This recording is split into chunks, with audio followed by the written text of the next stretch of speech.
Merhaba arkadaşlar, yepyeni haberlerle karşınızdayız. Elçin Sango'nun dansı gündem oldu.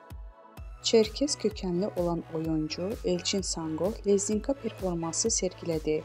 Sango Çerkeslere özgür dansları çıplak ayakla oynadı. Kahve dansından da sergileyen oyuncu videolarına birçok beğeni geldi. Elçin Sango'nun hayranları "zarafet akıyor, çok güzel dans" gibi övgü dolu yorumlar yaptılar.